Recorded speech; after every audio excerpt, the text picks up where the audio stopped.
What's going on YouTube, Buddy McKenna here. So today we got a BMW E46 convertible, top doesn't close. After further diagnosis and everything, ended up finding the latch here. As you can see, this piece broke off. This bar right here is what holds down this latch to keep it locked and closed, and then when you operate it, it opens and everything. Pretty much I got it out of the car already. It's pretty simple. Once you get the cover out of the way, you feed this bar out, and then there's 4 bolts that hold it down. 1, 2, and then 3, 4. Once you get that all out, it's pretty simple. Back side of here, there's a bolt that holds this piece down here. So I'm going to show you guys how to get this bar piece out. Inside over here, slightly see, there's a snap ring. Snap ring holding this bearing in place. So first you want to do is get that snap ring out. Alright, now that we got the snap ring out, we're ready to go ahead and start winding this back, so that way the bearing starts to press out. Just using a 5mm Allen. This one's a ball Allen and a long one, just so it's easier for me to when I go back together. So just start slowly going out, and as you can see, the bearing is starting to press out on its own. So all you gotta do is just keep winding it back out. You get to the end of here on this little plastic piece.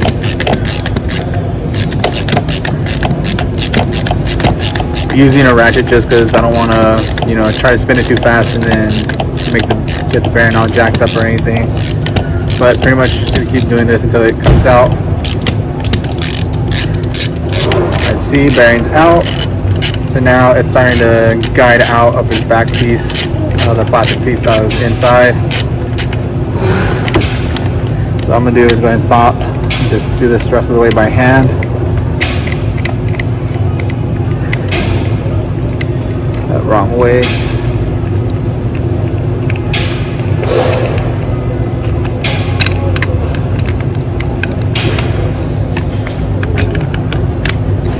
Sometimes the bearing might get in the way with this arm, so you're just going to push it down so that way it's out of the way a little.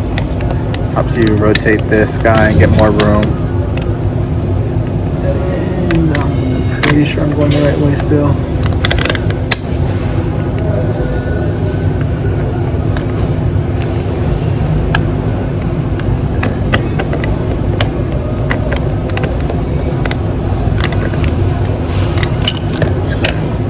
This make it a little bit faster. There we go. This piece is off. So as you can see, obviously it just completely snapped.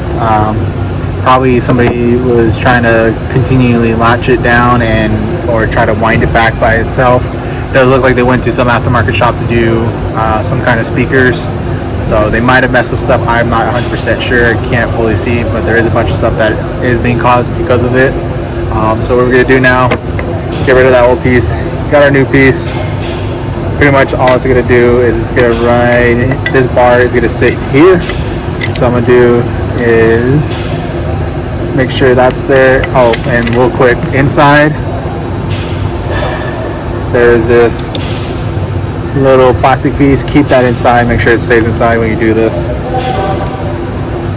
But pretty much what you're going to do, get this piece, fish it into there the correct way, be this way.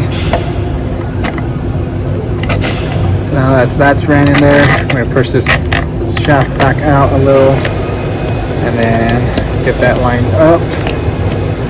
While I have that being held down, you want to make sure you lined it up. It's going to go into this back piece over here. So what we're going to do now is just go and start winding it back up, so that way it starts threading onto this new bar. One of the things I almost forgot to mention, there's this little brace that sits inside this washer. Pretty much it keeps it in place, so you might want to make sure you put that on prior to installing the bar. You won't be able to get that on once you get this seated all the way. So we got that on there. It should just fall in place on its own. It doesn't, you just gotta help it guide it around. It's probably just not lined up all the way.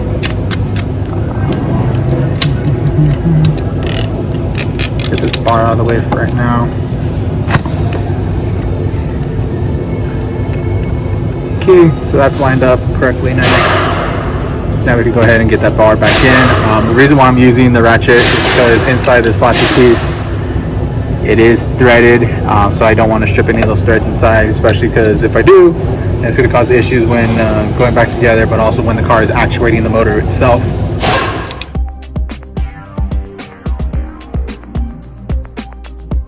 Alright, now we've got this shaft back in place. One thing mentioning is you want to make sure you keep this lined up. There is a hole for it to guide through. You want to make sure that stays lined up, and also make sure it stays lined up here near the bearing, because if it's not on or not in correctly, obviously you should be running into plastic. So what we just do is just quickly reinstall snap ring, and then after that we'll go and that'll be all rebuilt.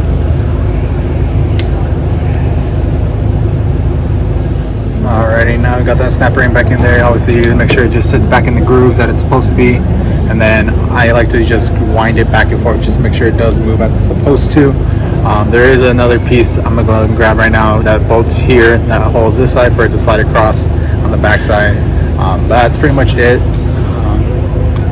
Something that, you know, it happens over time, especially just because these vehicles are old and they do tend to break, so it's just easier just to go and do a rebuild. They do sell this whole entire thing as one piece, or you can get just a rebuild of just this bar here, because this is mainly the only component that breaks. If you have any questions, let me know down in the comments below. Like, comment, and subscribe.